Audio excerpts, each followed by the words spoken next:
Oh. You look so horrified by your own joke. If you could see his face, he looks so guilty. You're listening to Getting Fae'd. We, Lukas, Lea, and Meike are reading A Court of Mist and Fury for the very first time. Today we are covering chapters 7 and 8. Get Fae'd with us! Woo! go off. You probably have an intro, don't you? I do not have an intro. me neither. How Nice dare weather you? outside, isn't it? Yeah, Spring has arrived. it's really In hot May, today. when this episode comes out. I have to say, I have found a new disrespect for spring, because now spring makes me think of Tamlin. Oh, ha. No, I'm kidding. I like spring. The flowers are outside and the sun is out and it's getting warm and I have hay fever and I sneeze all the time. It's great. Don't give Tamlin the power to destroy your spring feelings. Yes. You're right. How do you feel right now when you look outside and it's dark? Cold and Not alone. It's just it's and night. sad I was about to say, it's not sad. and tired. It's Yeah, it's not tired sad and fits. tired. It's sexy and it's Thrilling. exotic and mysterious, and it has wings.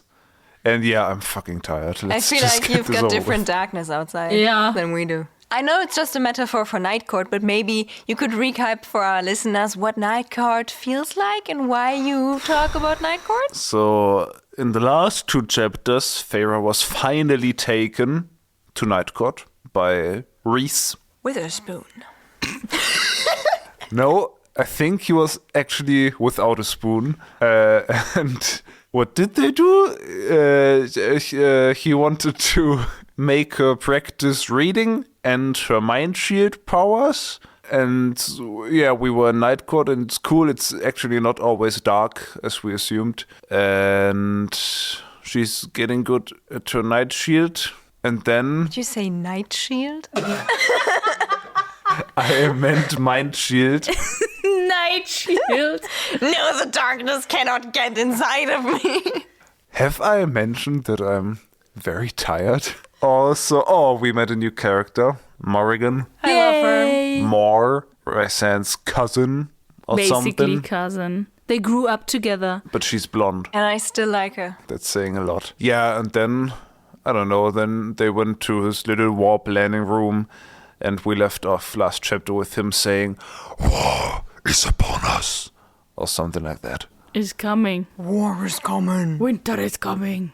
But I think upon us would have been the better sentence. Okay. Rethink your life, Sarah J. Maas. Anyways, at the mentioning of war, Feyre thinks that can only mean that Rysand will attack the mortal realms, and immediately she's like begging him to not invade, to please spare them. Okay. Kind of wild. Okay. That she like immediately folded and resorted to begging, but also kind of understandable. Yeah. But I was surprised that she was like, "Don't invade us." I was like, he never said he would. Right, like Rysand is a little offended. He's like, after everything the two of us went through together, you think I would invite you here and then tell you I'm gonna kill your family? What monster do you think I am? And honestly, I think that is like one part of his backstory wound. I feel like Rysand is a character that comes from a family, like that comes basically from a line that has always been seen as the monsters, like the ones that live in the dark, that are brutal, and you cannot read them. And he's like, no, I'm just a guy.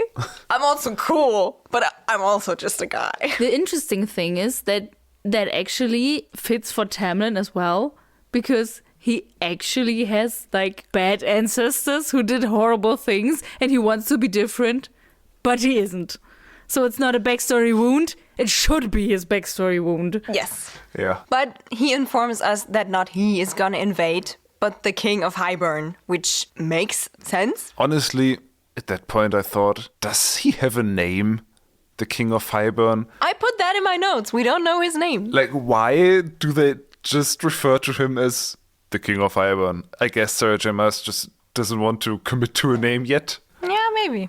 Maybe that's also an indication that we won't meet him in this book. I mean, if he had a name, then I think we would be way more familiar with him, and to only speak of him as the king of that land over there he's like way more distant and amorphous. And especially because Sarah J. Maas has the tendency to shorten the names she invents. So imagine he would be King Rexeldan or something, and then he's just King Rex, which would be King. King.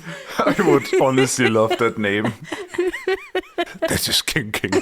Anyways, the High King of Hybern, who does not have a name yet, he has been planning to take over the mortal realm for quite a while now. I mean, we knew kind of that. Like, he didn't like that the continent was divided into fairy realms and mortal realms, but he has been planning the whole acquisition of the continent for quite some time now. And Amarantha was only like a little piece in this game. Like, she defied him, but also that probably didn't mean a lot to him. So now he really wants to get the mortal lands, and the only thing standing between the mortal lands and himself is Prythian, as Rysand says. So he will probably attack the Feylords first and then go unhindered to the mortal lands. But looking at the map, couldn't he just sail around Prythian and go straight to the continent? You mean like the big continent in yes, the he east? could go through like the south of the Prythian island, I guess, because there is also just a tiny piece of mortal lands. Like, they wouldn't stop him. And then he could go straight into the mortal land on the continent. Do you think that implies that the Fae have some sort of navy that is quite powerful? Yes. I think so. Maybe Summercourt. I feel like they are the navy people. Don't they have like Adriaca? Yeah, they do. The port town or something? Also, I have a pretty great theory on how he's going to get his army to the continent. But more on that later when we talk about winnowing. Ooh. Okay. Winnowing. Foreshadowing, winnowing. The last time the High King of Hybern tried to win the mortal lands, he used brutal force, and Rysand was there, even though he was pretty young. And Yeah, by the way, that was like the big war 500 years ago, right? yes. And surprisingly, I don't know, Rysand fought on the sides of the mortals. Like, he was part of the Revolution! Fey-human ally thing. I mean, The revolution, I guess. we kind of had an indication about that because we know Tamlin's father fought like for keeping the slaves and against the humans. Right. And we know Rysand's father killed Tamlin's father and family. So that means they probably were on the other side. Well, we don't know if Rysand's father killed Tamlin's father during a fight, like during a war fight. It could okay. have just been an assassination attempt. I think I just assumed it was during the but war. it could very possibly be. Yeah. Now we know Rysand was on the side of the humans, which kind of makes sense that he's so friendly to Feyre, because he's been friends to humans for quite some time now, I guess. And he says now the king will probably try to win Prythian through stealth and trickery and not just brutal force like he did the last time, which only means intrigue! Yay! Spy shit! Sounds awesome. I think I've said before that whenever like a huge army fight happens in a book, I kind of really get into that because my mind kind of doesn't know what's happening because it's too much written that I can't really understand. So I'm glad this book might not be the whole two big armies clash, but just like who's working for who and who allies with whom. And I like that. Yeah. Do you know what I like? The prospect of his further plan. He wants to shatter the wall. And that made me very intrigued because I was so disappointed by that one appearance by the wall in the first book. And do you think we might get a further glimpse of this magical, mystical, invisible boundary? You mean that very disappointingly invisible thingy that you can just walk through? Yeah, that's what I mean. Maybe the second time we meet the wall, it will be revealed that Feyre just happened to stumble upon the one boring part of the wall. Oh, okay.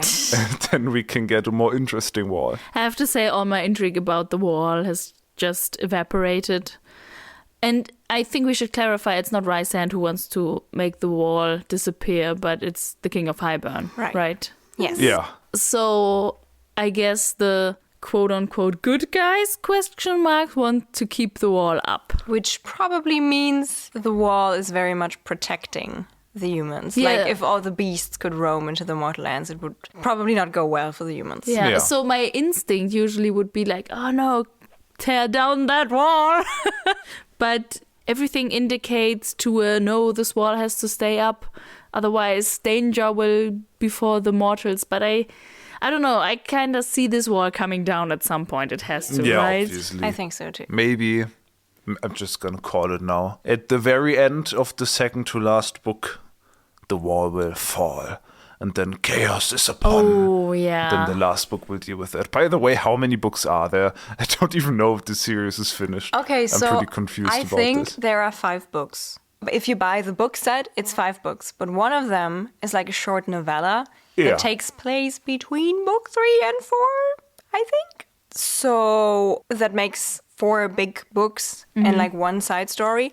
But recently, there was a big uproar on Instagram, like Bookstagram, because on, I think it's the author's page on Bloomsbury, which is the publisher for Sarah J. Maas, or like one of the publishers for Sarah J. Maas, they updated her picture and were like, we've got an announcement.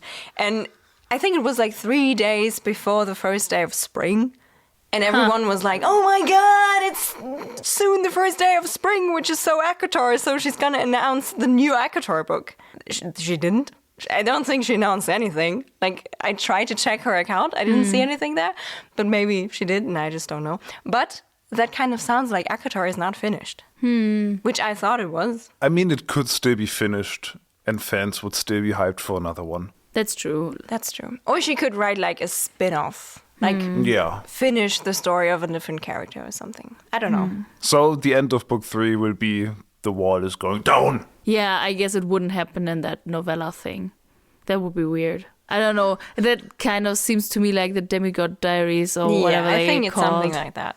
For me, I think it's blue, so it feels like winterish. And in my mind, I have no clue what this book is, but in my mind, I just assume it's like a Christmas AU story. It's the ACOTAR Christmas special. It's so amazing. Well, anyways, Rysand is not sure who the allies for the King of Hybern could be. So he's kind of looking out who could potentially be his enemy and who could potentially be his friend. Because right now, Prythian is very weak. Amarantha weakened the whole country. Is Prythian a country? I guess. Yeah. She weakened the whole thing. The whole island. Now we have a lot of new High Lords who are not really trained in their powers and how they rule. And also he accuses the High Priestesses of being very power hungry.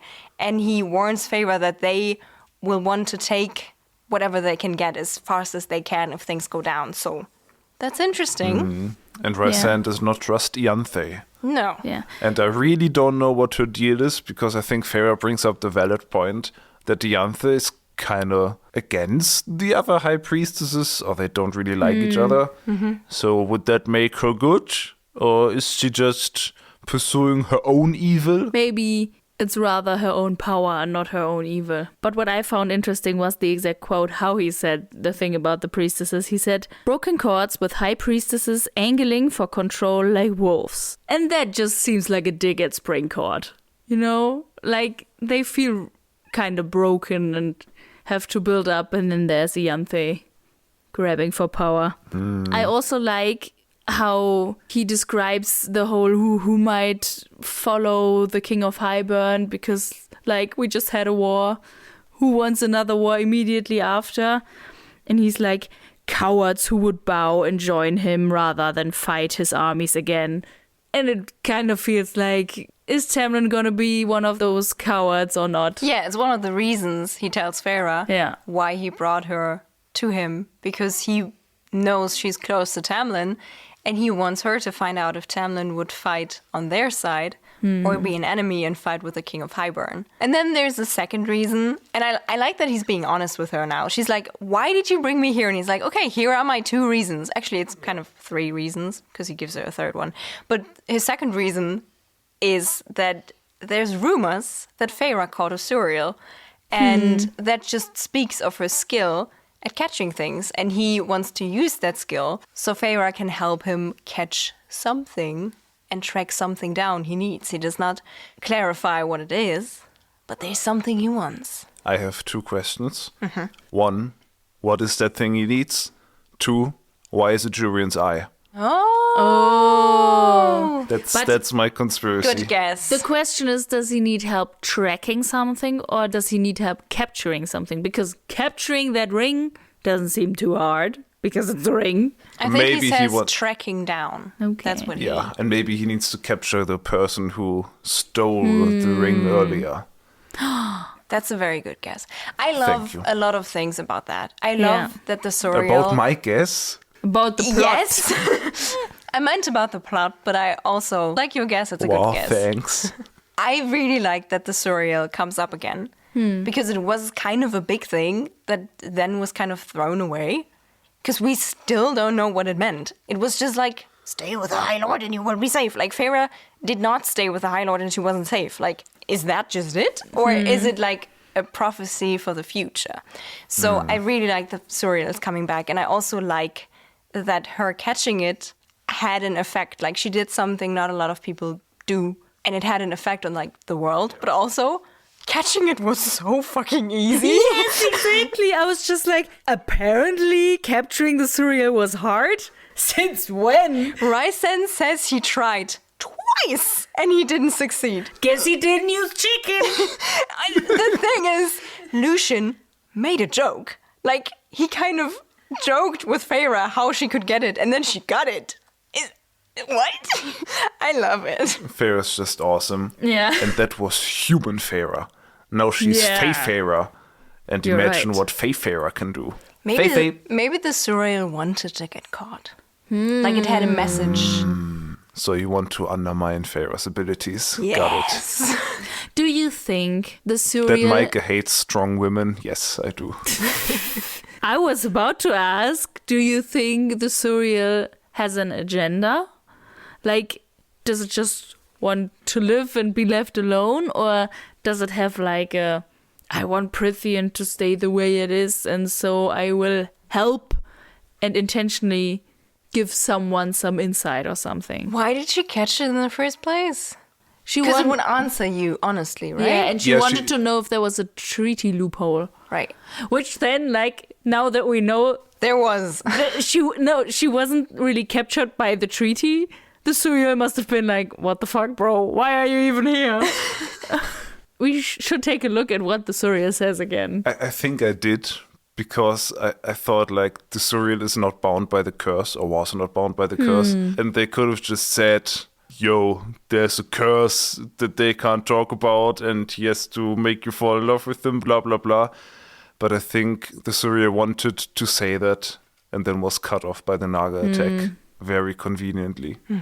But speaking of undermining Feyre's powers, Rysand brings up the possibility of Feyre having superpowers again. And he says it could very well be that all the powers of the High Lords are now combined inside of her and she can use all of them. And those little shows of strength she showed before are like what the son of a High Lord shows shortly before he comes High Lord, when he experiences those power bursts, basically. And then Feyre is like, well, I'm not a High Lord, blah, blah, blah.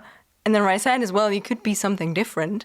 And then she's like, High Lady? There's no such thing as High Lady. My Tamlin boy told me. And I like how Rysand is like, well, we could change that. But also, and I think this is a critique I have a few times in this episode maybe, but it was too on the nose for me how in one chapter Tamlin was like, there are no High Ladies.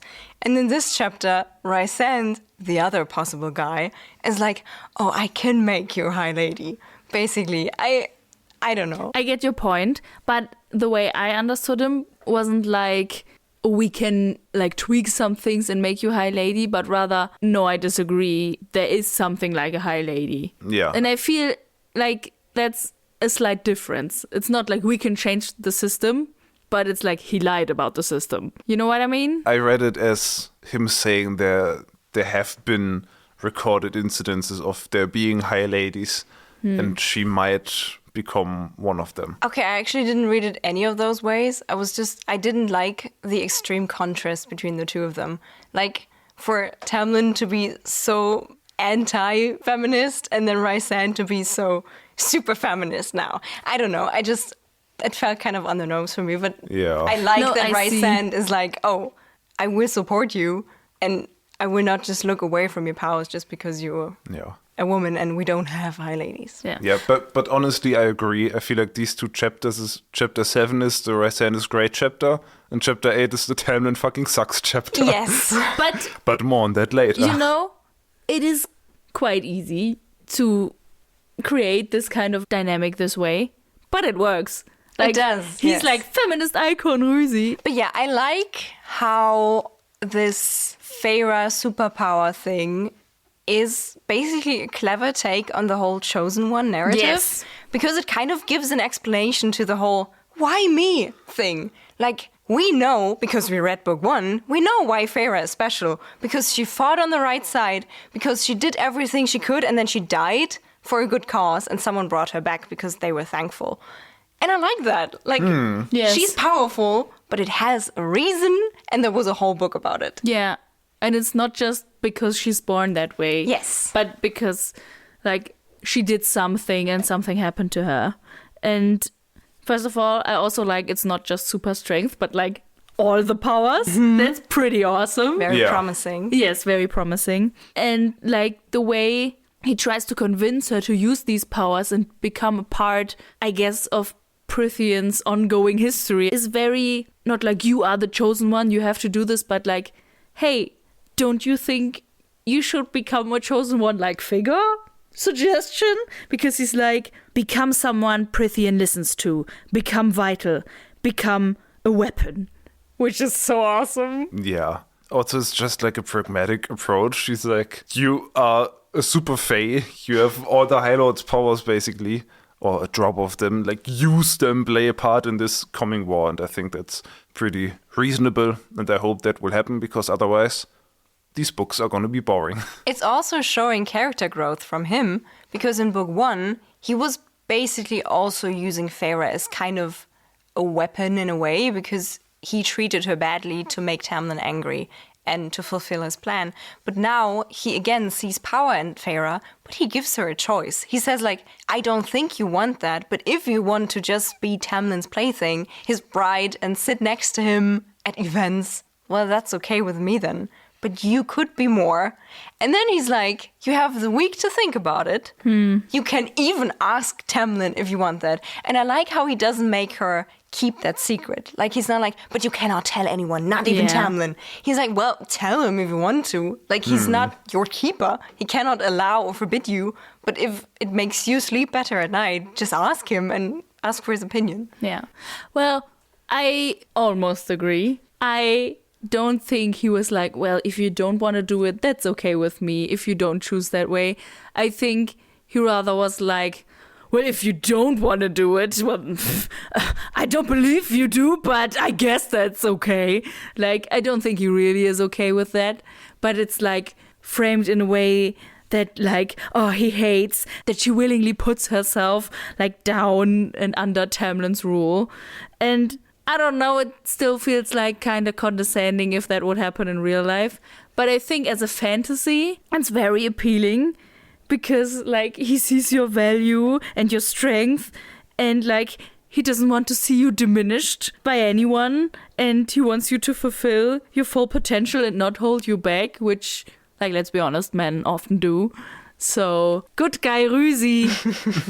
But that's the thing, like, these chapters are so much good guy Rüsi, but then there are moments where he's like, and mean and just nasty, and it's like, no.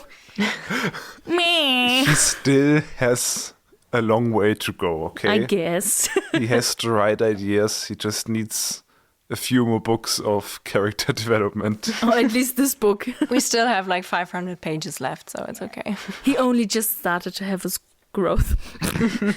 I mean, he's over 500 years old and he just started to be not a dick. Oh, boy. It's gonna be a long way, but I'm here for it. Yeah. I'm here for it. But as you said, they leave her kind of alone for the rest of the week so that she can think about this. But they just leave her alone. Like, That's so sad. Everyone is leaving Feyre alone all the time. Yeah. Tamlin is, Lucian is. She's always alone in this big mansion thing. Nuala and Caradwyn? Yeah. Are these the handmaidens' name? They're there. They sometimes even ask how she is. Maybe, nice. Maybe they played some chess. I don't know. At least she gets to practice, and she really does. Like, she practices reading, and she practices shielding. And she does with a great effort, which I think, once again, is a big contrast to her life in Springcourt. Yeah. Because there, she's kind of like, I don't give a fuck. I don't care. Everything's annoying. And we know she wanted to learn to read. Like, when she first came to Springcourt, she got into Tamlin's study and tried to study with his books. But now that she lives there and could, like, easily probably get a tutor or have Tamlin teach her, she's just like, I don't care. I hate my life. I hate everything. But now she sits down and puts an effort into learning. And it really feels like she's doing this for herself. Yes. Like in the beginning, Rysand kind of not forced her, but like nudged her in this direction. But he left. He's not controlling her. And she just does this because she acknowledges that these are good skills. And also with the way she practices, I think Sarah J. Maas just kind of copied Lea's diary, because the sentences she has to copy are Rysand is the most handsome High Lord. Rysand is the most delightful High Lord. Rysand is the most cunning High Lord. Those sentences. I was just like, bruh, how full of himself can he be? Ugh. But honestly, I think those sentences are honestly funny. Like he knows he's pushing her a lot. And for him to then give her a sentence like, oh, Rysand is awesome, oh, Rysand is beautiful, oh, Rysand is blah, blah, blah, it's kind of funny. Like, the first one was icky, where he was like, oh, Feyre, you look delicious today? What was it? Yeah. That was not the right place and moment. But these, I think, are kind of, like, it's silly. Like, every day okay. she gets to learn a new word, because the sentence always is the same. Yeah. Cute. Kind of cute. That you found that cute is so funny to me. Because, you know, as you pointed out, I do have a big soft spot for him. But those sentences, I was just like, bruh. Well, I don't think it's cute in, like, between them. Like, I don't think it's cute as a couple thingy. But I think it's just, like, it makes me like him that he's so silly and full of himself that he goes like, oh, every day I'm just going to give her a new word to describe how awesome I am. That's true. It's a bit funny. Yeah. I honestly think her time there doesn't suck, which, like, probably, honestly, she still is kidnapped in a way. But at least... That's just how these books work. Yes, at least her time is okay. Like, she even sleeps better. She doesn't wake up disoriented and doesn't puke when she has nightmares and can manage her panic. And I think this is one sentence that's kind of interesting, because she says, no walls pushing in, no inky darkness. Which is interesting, because she's a night court. Like, in spring, there is this inky darkness around her. And now, in the place of darkness, she kind of feels light. But you know why?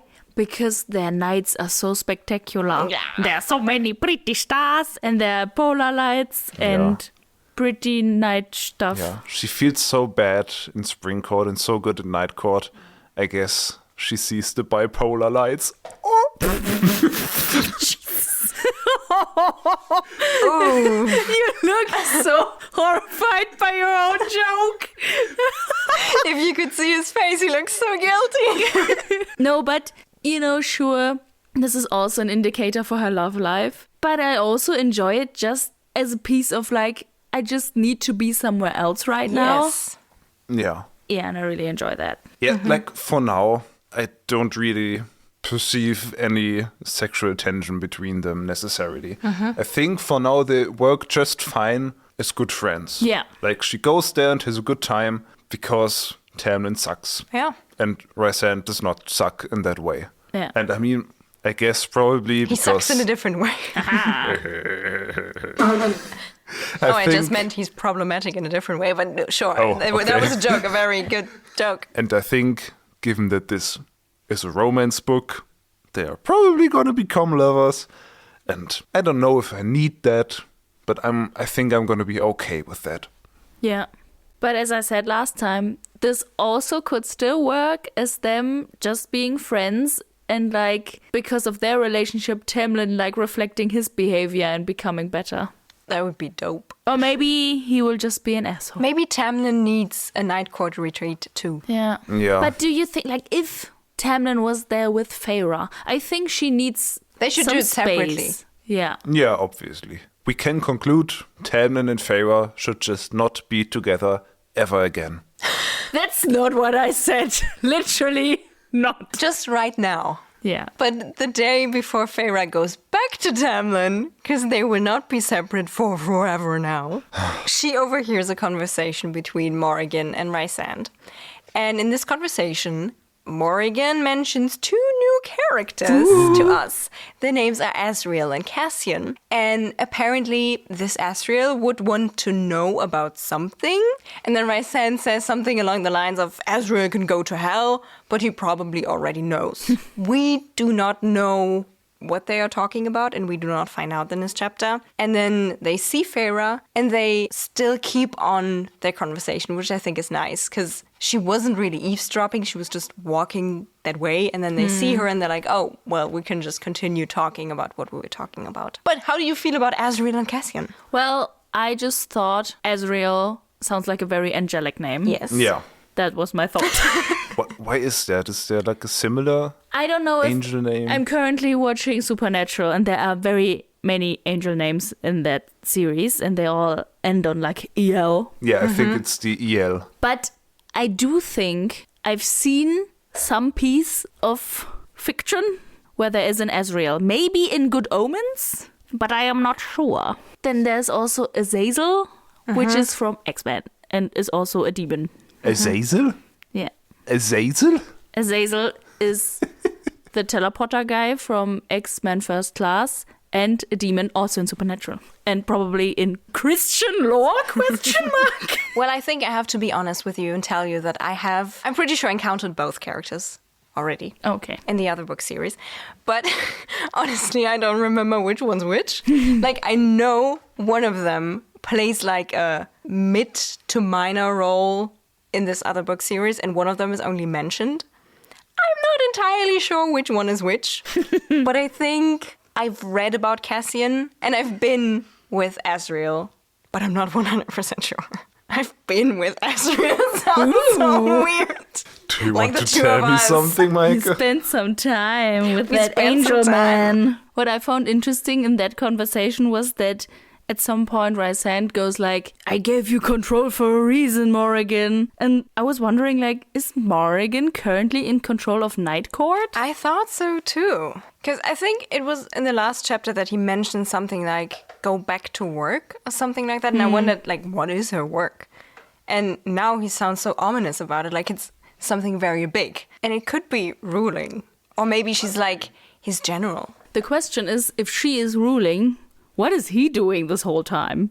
I think his day job is to prepare for war in whatever way possible. And that might include tracking down this one object that he needs Feyre for. I think maybe that's his whole shebang right now. And then Morrigan just kind of does the ruling for him. Regular ruling. Yes. Yeah, but speaking of war, Morrigan tells Rysand that there has been an attack at a temple, somewhere at an outpost in Caesarea.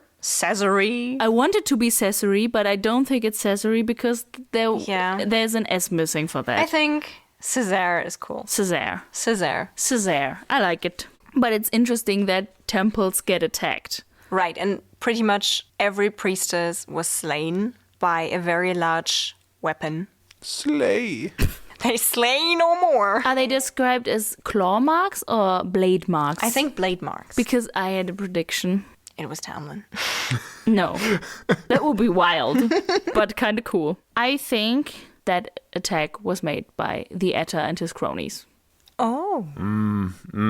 But I don't remember if the Atta has big claws or was more a person who would use weapons. Because in my mind, it's some sort of lizard person, but I don't think they were described that way. I think he has claws. Yes, me too. He feels very clawy to me. A claw person. Hello, my name is Etor. I'm a claw person.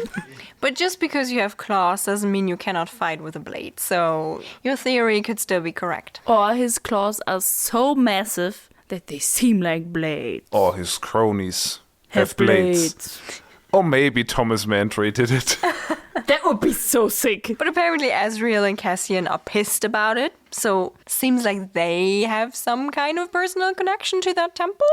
Well, Cassian and Azriel, they have a different theory. They don't think it was the Etor or his cronies or Thomas Mandray. They think... We know it's that one mortal boy. Thomas! They think it was Illyrian warbands. And here, like, we can talk about the Illyrian warbands later. But now I just have to hear it again. Because in our first episode for this book, we talked about what the names on the map mean. And I said, I think it's Illyrian Mountains. And you said, no way is it Illyrian Mountains. And I still think it might be Myrlas. Just to clarify, some people have reached out to us to notify us that there is an M exactly next to the Illyrian word that looks completely different than the I and L combination. Yes. Having said that, I don't care. Now but I read it. The aforementioned M is in mountains, and I think mountains is such a special word that it obviously uses a completely different font. So it might... I mean, it's Illyrian. And Yeah, now we know. Now we know. So the Illyrian warbands. I know that warband is just... it's just an English word, but in my head they just carry instruments and make some sick music. Do you think They're like a marching band. They're like the war bagpipes from Dune? Which, Maybe. fun fact, Hans Zimmer did not use bagpipes for that, but a guitar. Wild. Yes. You think they played the bagpipes so horribly that the priestesses died? Yes, and this is exactly why there are blade marks. The music was so sharp. Bladed bagpipes. Bows! Ooh, Bows? what? Like they had violins and the bows. On their bagpipes. They had bagpipes and violins. Not all of them have to play the same instrument. What band would that be? A Scottish band. Here we are again. Is a Scottish bladed bagpipe band? And they broke into this temple and they triggered the purple burger alarm. We have lost the thread. I mean, Night Court is Scotland, Yes. judging from the map. Right. So this makes complete sense. Is Rysand just talking in a Scottish accent this whole time? Oh my god. Maybe. Rysand is the most beautiful man. Look, I'm drifting. Well, the Illyrian clans are maybe not Scottish people. They are warrior race. Like the Scottish. Illyrian warbands. In the Illyrian mountains. They are this clan of a warrior race, and they bow to Amarantha, apparently. And judging by the map, we now know that they have pretty much the northern territory of Night Court, because there is the Illyrian Mountains and then also the Illyrian Steppes, which sounds like this is the territory they have already claimed. And Azriel and Cassian seem to think that they try to use the weakened state of Prythian and maybe this weakened state of Night Court to gain more territory and test the boundaries, like how far can they go to make new territory in Night Court. But also Rysand says he has been taking care of them for the last few weeks, so it's under control. So there is a possibility that the King of Hybern does not sail around the south, but does come from the north and then has to fight all the way through to the south. But Big fight. honestly, I think the Illyrian warbands have a completely different motive. Freedom! Yeah. So, Azriel and Cassian, our new favorite bros, are apparently waiting at their usual place, awaiting Rysand's orders. But this time, Rysand and Morrigan seem aware that Feyre is the soon-to-be bride of the High Lord of Springcourt. So they don't tell her where they are waiting, but they tell her that they are waiting, so that is something, I guess. And Rysand wants to meet them there in a few hours. And then Morrigan vanishes. into thin air, Pew. like her cousin does. How did she do that?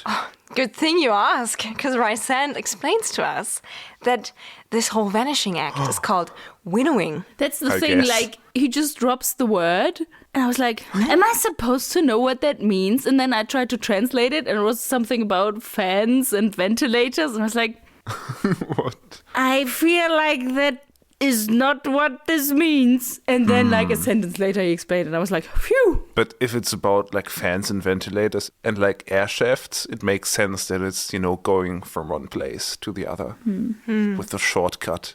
Yeah, and basically Rysand has seen Interstellar. Yeah, it's like the most basic explanation of a wormhole ever. It's so funny how he explains it with like this place on this piece of paper and then this place and the magic On a folds them. cloth. Oh yeah, right. These are medieval times, Meike. Sorry. They used cloth to It's write. So silly. And So they silly. don't use a pen to step through it, but it's magic. magic to step. It's awesome. It's so silly. So basically, they're wormholing their way through Prithian. Yes, and Yeah. you need very powerful magic to do it. But Morrigan can do it, so that means she's very powerful as well. And we know Rysand can do it. And this is, if you will join me to Conspiracy Corner, where my theory about the King of Hybern comes in. Because Rysand can pretty easily teleport to Springcourt from Nightcourt, and that distance on the map is pretty large, and you could theoretically also teleport the distance from Hybern to the continent.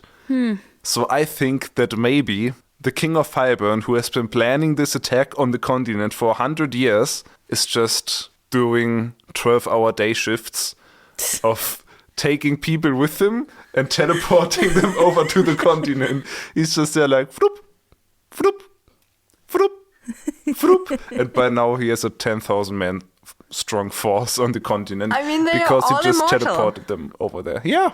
That's why he took 100 years to plan. I think this is a very reasonable conspiracy. And I think it would make perfect sense. Because this is such tedious work, because only the most powerful people can do it, that no one would expect it. He just has his whole army of 50,000 people, and he just takes one person and teleports them over. And the next person and teleports them over. And it takes 100 years. But then his army is there. Yeah. I'm so glad you are no immortal evil magician. Because all your plans would be so stupid, but they would all work. Yeah. Yeah. But what I think is that since he points out it's a rare gift, only the most powerful Fae can do, obviously Feyre will learn. Yeah. And she will winnow through the world. Yep, it's a very useful gift, though. I love how Rysand does not winnow away after explaining winnowing, but that he just steps over the edge of the balcony, drops a few feet, and then flies up and into the air. Because he is dramatic. It's so cool. He's so funny Like, sometimes. I feel like I've seen this so often, but every time, like, someone, like, just casually steps off a ledge and just then goes on flying, it's just, like, amazing. Yeah. And correct me if I'm wrong, but isn't this the first time we ever see him fly? I think so. Amazing. And Feyre celebrates this moment by grumbling, well, goodbye to you, and then flipping him off, which is Based. just perfect. Yeah. She doesn't see him again until breakfast the next day, right? When she trots into his dining spot, I guess, and is like, take me home. And also, I know it's probably just because he had work to do, but when it says he still wears the same clothes as yesterday, and his shirt is a bit unbuttoned, and his hair is uncombed, I thought he might have had the sex with someone. Will you have the sex with me? That was a quote from Supernatural. They then proceed to have a rather heated but kind of honest conversation. Their last conversation before she goes back home to Springcourt. What I Sadness. say. And I think my biggest takeaways from that conversation are that he is annoyed by Feyre being all pissy at him, which is only half fair. honestly. Like, he's like, treat me like a person, blah, blah, blah. Like, bro, you hurt her when she was in that cell, and then you made her take that bargain because she was dying. And now you took her at the day of her wedding and are like, well, be a bit nicer to me. And like he paraded her around like a piece of meat Yes, for he's- like 2 months. He's very much at fault Yeah. in this not working friendship yet. So please tone it down a bit. Yeah. I didn't like how he was like, what does he say exactly? I want to He quote says, him I'm correctly. not your enemy, right? Yes, but he's like, I want you to talk to me like a person. Start with good morning and let's see where it gets us. Like, no. She stayed with you for a week and she wants to go home. And the so week is over. Like, it's fair to say, bring take me home.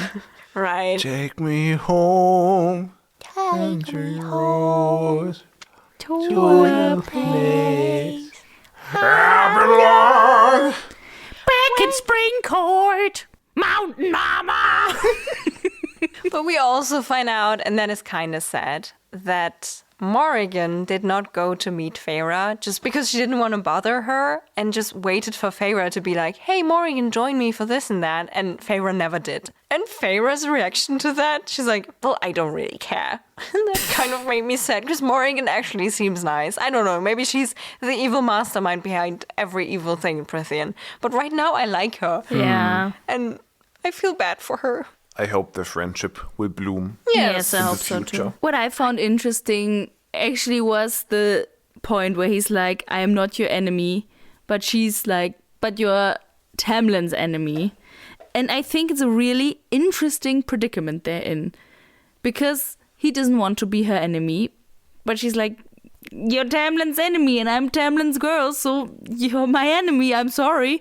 But he also like, he doesn't do anything to change his kind of relationship status with Tamlin. And he doesn't even dispute the fact that they're enemies. He's not like, well, I understand why he sees me as an enemy right now, but we should work together. He just says nothing. He's like, oh, well, yeah, we're enemies. Yeah, I mean, So, Well. like, how are they supposed to get out of this? But isn't that like part of the reason why Feyre is there? So she can talk to Tamlin because Rysand kind of wants Tamlin as an ally? Yeah, but, you know, I feel like this has to go both ways. Because he says, I'm not your enemy, but he doesn't say, I'm not Tamlin's enemy. It still feels like if there wasn't any threat, he would be Tamlin's enemy. And I think he doesn't trust Tamlin. I think he believes Tamlin will bow. maybe that's why he wants Feyre to, like, he doesn't say spy on him, but kind of like listen into his motives, because he wants her to find out that Tamlin, if it comes to that, will just fight on the wrong side, and then Feyre has to decide, where do I want to stand in this war? Maybe that's why he's interfering now. Because he's like, okay, I think she'll have powers. And we need that on our side. But despite everything, he listens to her wish, What a great guy. and he takes her home, Yay. back to Springcourt. I dreaded this moment. I liked Night Court. Yeah, me too. I Yeah. want to go back there. Maybe next month. I think we will. I think so too. That would be great. I mean, I said this, I think last episode or something, but I do think this dynamic is very promising. Like, she has that relief time in Night Court and, like, grows and reflects on her life, I guess, and then comes back and is like, bro, what the fuck is going on here? I can't live like this. And, like, Yeah. this way she grows out of her youthful love. I'd say we already see little signs of that in Yes. the rest of these 2 chapters. Yeah. But before we come to that, Tamlin embraces Feyre, hugs her, kisses her, turns her this and that way, and is like, are you hurt? Did he touch you? Blah, blah, blah. And I mean, that is an understandable reaction to having your almost wife back after she was kidnapped by your sworn enemy. But He already feels so, yeah, you know about why? it. Because she's like, I'm fine, I'm not hurt. And he just doesn't trust her. He doesn't Yeah. believe her. And he, like, checks her up and down anyways. Yeah, he needs to check for himself. And I think he doesn't even know that he doesn't trust her, really. Like, I feel like he doesn't know what it means to, like, trust your partner's judgment. And I mean, this isn't even judgment. This is like, I'm fine. Like, this is just a fact, I guess. I think he thinks she's a naive girl who could not know if Rysand did something to her brain or if Rysand squeezed some information out of her. So he's like, I need to see for myself if he touched you there and if he asked you this and that. And I don't think it's even about space, because she very quickly initiates a makeout session. Yeah. She's like, oh, let's go upstairs, because maybe she's honestly just happy to see him again. Yeah. And she just wants to be She close is. to him.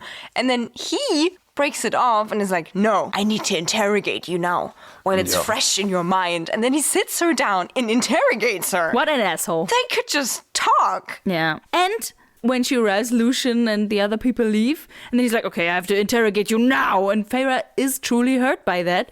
And then Lucian comes back in and is like, oh, I could do without the night court attire. And Tamlin is like gruntingly agreeing with that. And at that point, like, if I was Feyre, she should have been like, well, I can change if you want, but I guess talking about this is more important to you. Like, get your mind together. Like, if this is so important to you that I don't wear these clothes, this really made me angry. Yeah. Like, why are they so shitty people? I don't know. I expected nothing less from Tamlin, let's be honest. But Lucian, I really hope that he just learns to stop being Tamlin's lapdog in the future. Lap fox. Right. He needs to step out quickly because he's losing his points with me. Yeah. I'm not the biggest Lucian stan anymore. And guys, you don't want to lose your points with Meike. No, you don't. But Tamlin didn't have any to begin with. So I didn't expect anything else from him. But he feels so bossy and untrusting. And it just hurts me how he so quickly turns this around. Like, the whole experience, while he didn't hurt her, it wasn't nice. Like, he never asks her, what was it like? How did you spend the whole week? Were you bored? Were you scared? He's just like, what did you see? What did you tell you? What did you hear? Blah, blah, blah. And then Feyre goes like, I didn't know I was a spy.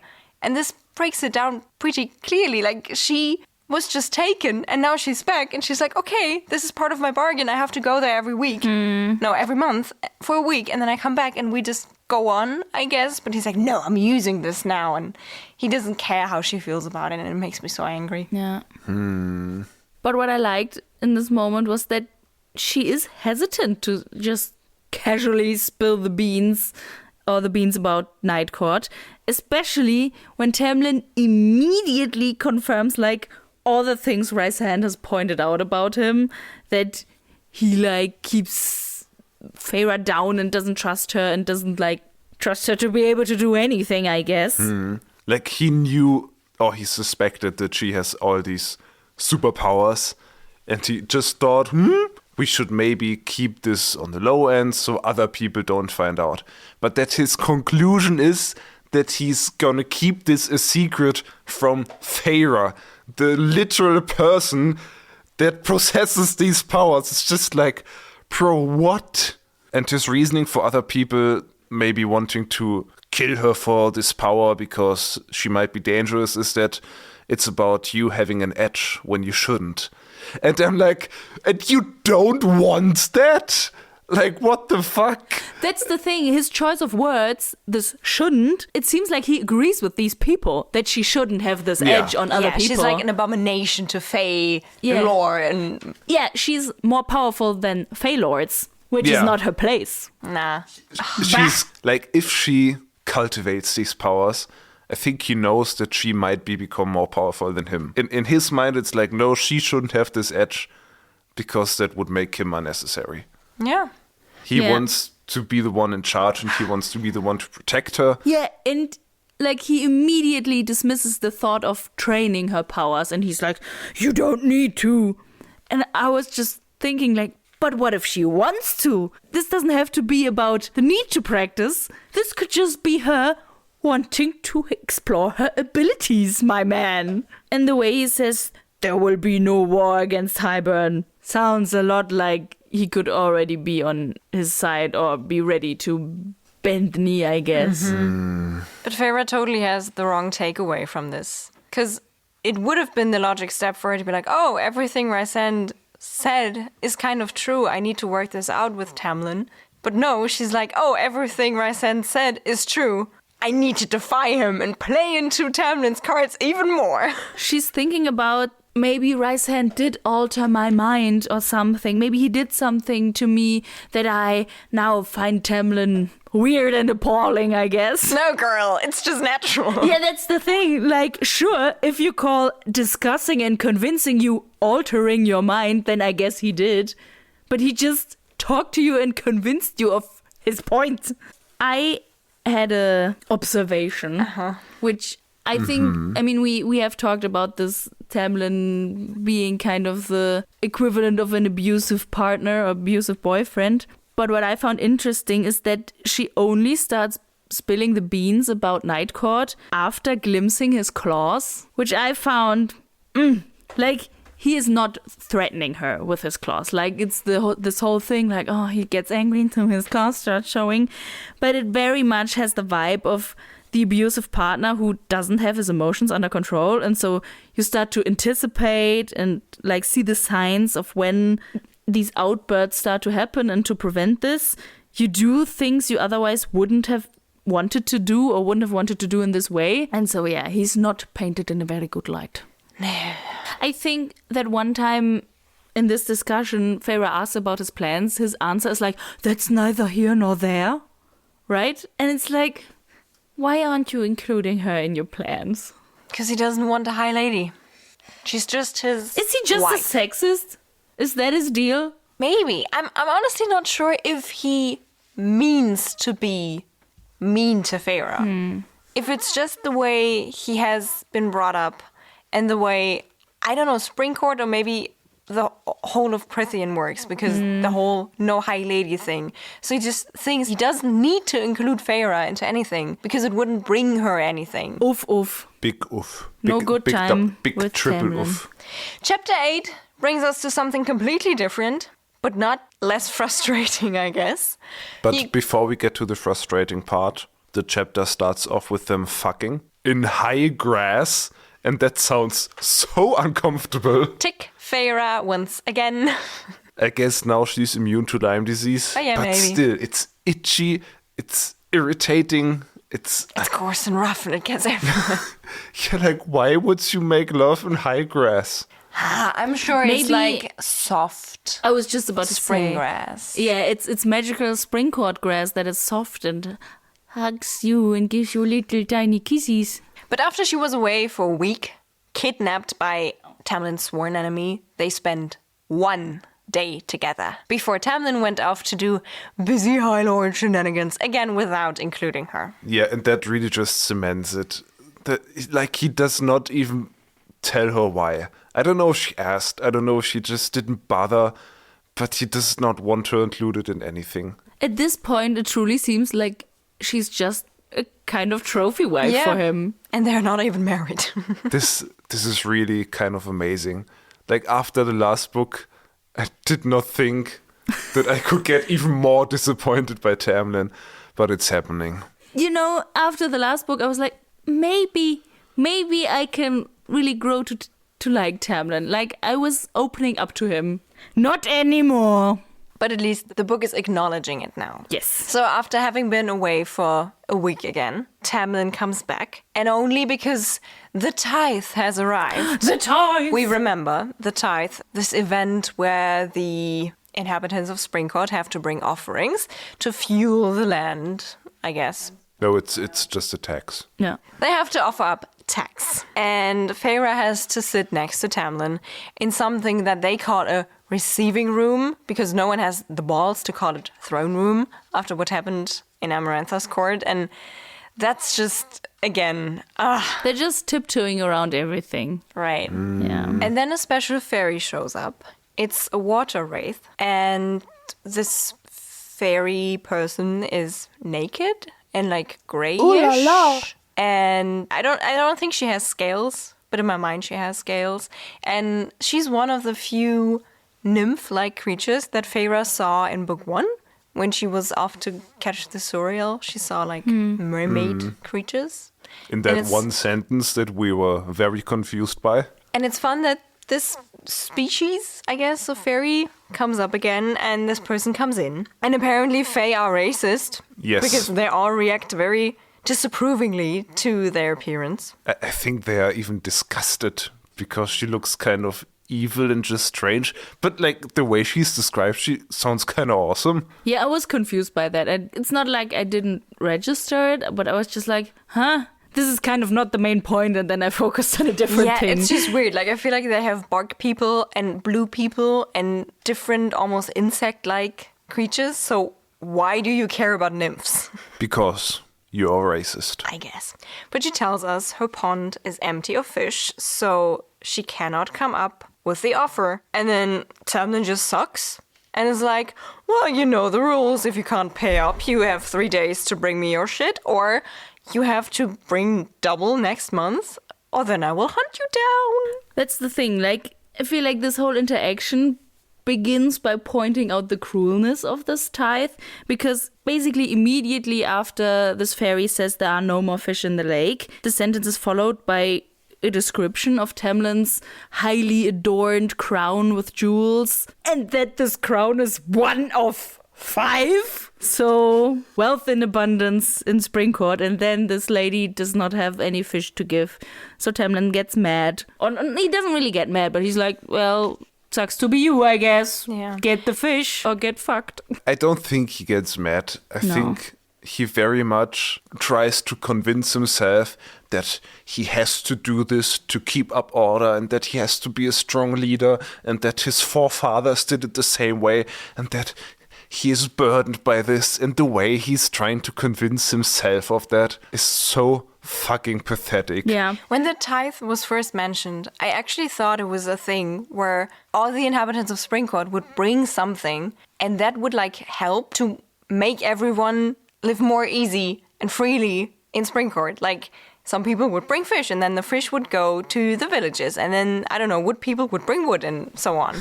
But it's really just people bringing Tamlin stuff he doesn't need. Yeah, and the thing is, I thought that there might be a magical reason why then he has to hunt them down. But it's like, my father did this, and my forefathers did this, and my son will do it too. So it's just tradition. And Feyre doesn't actually think this, but when he says, yeah, and my son will do it too, I kind of, in my heart, Feyre was thinking like, well, we'll see about that. Because Feyre correctly points out, why not help her replenish the pond? And then he's like, no, we can't because blah, blah, blah. And then he says like, we have enough to deal with as it is. Giving handouts won't help her in the long run. No, but replenishing the pond will. Isn't it a job to make sure these people can live on your land? Isn't that the reason why they are paying you right this moment? But for real, this place is magical. They can have spring all year, all day, all around. Why is this pond empty? Yeah, okay, there. I see your point. I do agree that this might be a possible solution that they could work on, but you have to see it his way. Like, have you thought about, but tradition though? You know, he has another argument. This won't help in the long run, you know. But you know what will surely help in the long run? Hunting her down in a month and then killing her. That will surely be good for the economy. This whole event doesn't make any sense. And I mean, it's not like Sarah J. Maas made this up. This was how states and countries used to work for a long time. Yeah.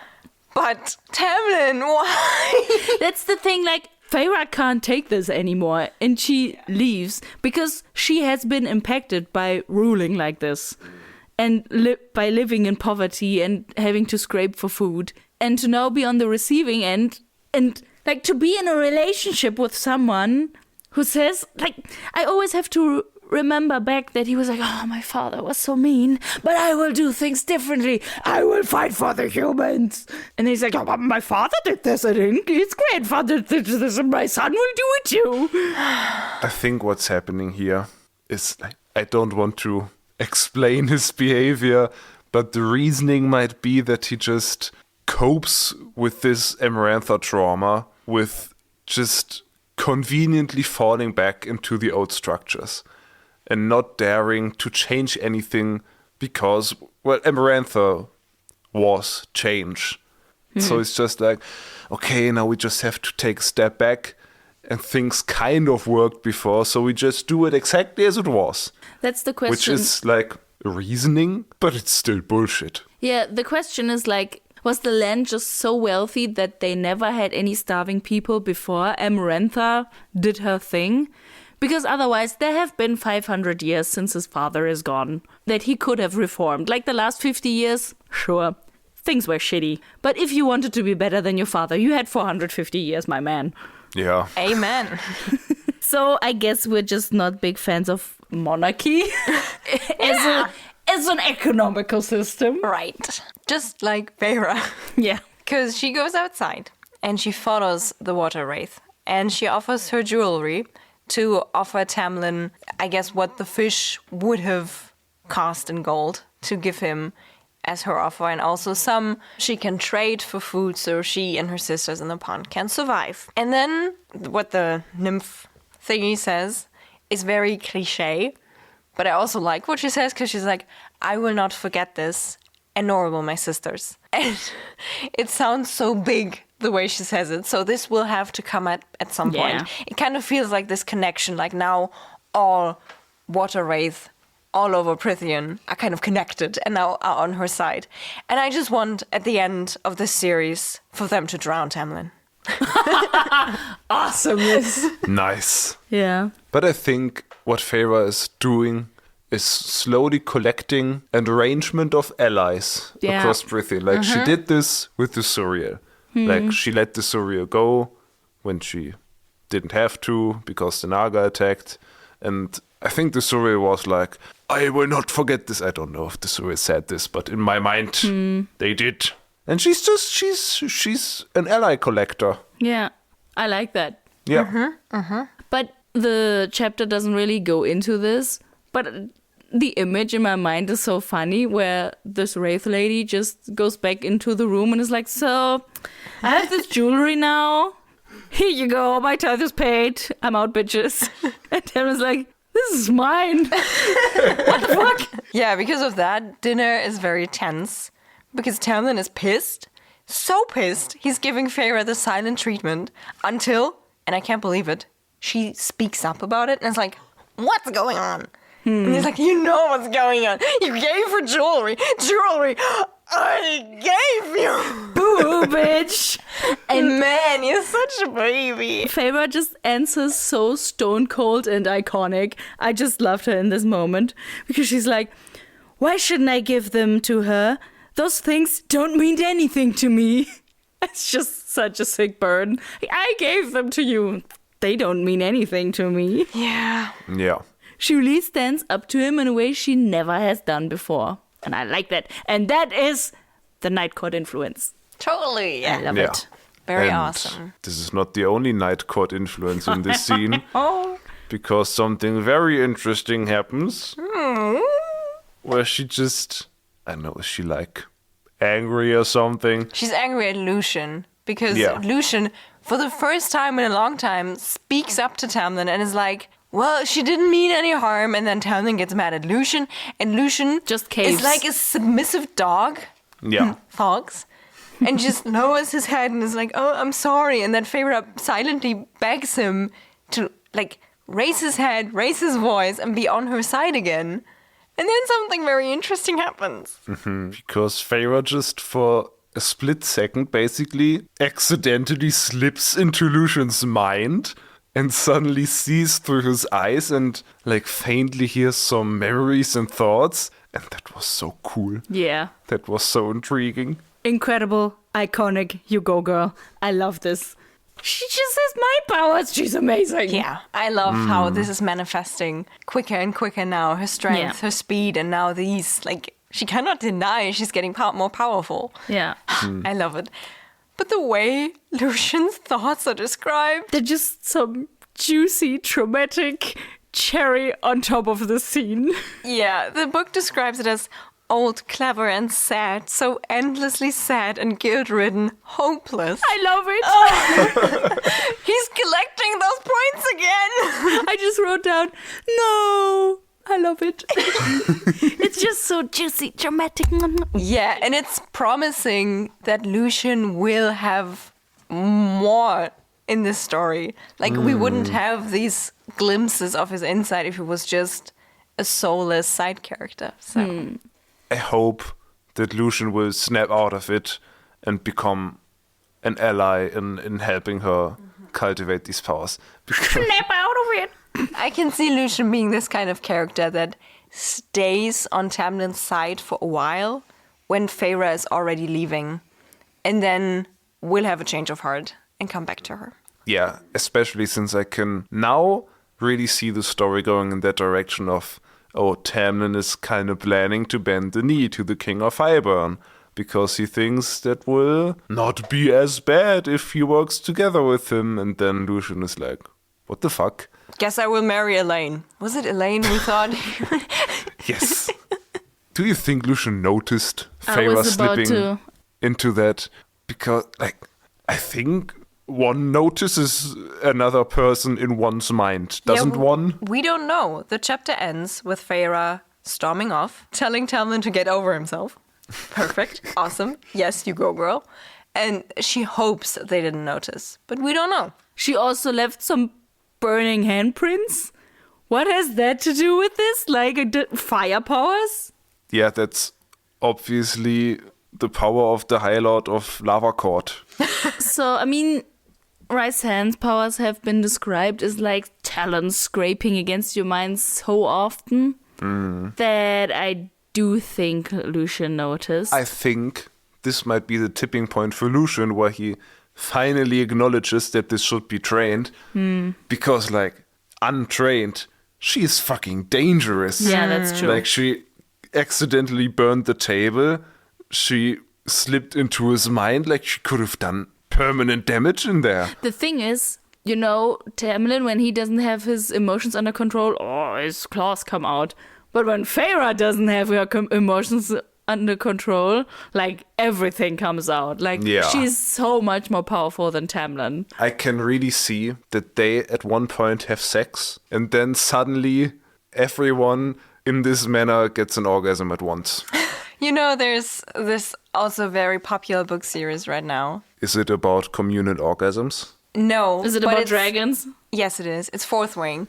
And there's this one character. I feel like since you caught up so quickly, you know what I don't know. I just know it's dragons and dicks. Are you gonna 'Cause- spoil it?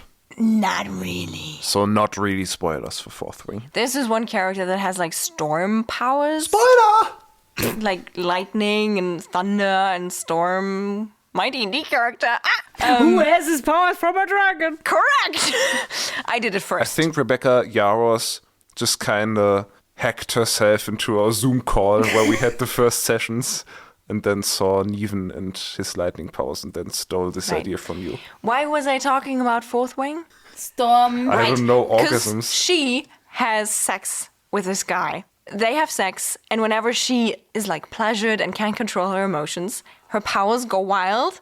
And whenever they have sex, they like trash the room because like lightning sparks out of her and thunder sparks and everything breaks and there's a whole storm outside. And Isn't that what happened to Neven, your D&D character, and this NPC? They had like, did they kiss? they kissed? And sparks flew. Sparks flew? You are correct. She did hack into a Zoom call. Fun. Just made me think of that. Yeah. That was way too long a tangent to be relevant, but Maybe there will be a storm and everyone will have orgasms. Well, honey, you have big storm coming. Wee! Was this a communal orgasm? Whee! You know, I think it was a good thing we read chapter 7 and then chapter 8, because those two chapters have one thing in common, and it's like the portrayal of the High Lord, I guess. Because chapter 7 shows us that Rhysand can be a High Lord and also someone who shares his plans and like has a communal way of Orgasm? arranging a communal way of organizing his stuff. And then in chapter 8, it just tells us Tamlin cannot be not High Lord. And Feyre doesn't love the High Lord part of him. So chapter 8 is basically just telling us she cannot love Tamlin. It will not work. Yeah. And like in book 1, I really didn't feel a lot for Feyre, like, at all. She was very bland and I didn't really grasp her personality.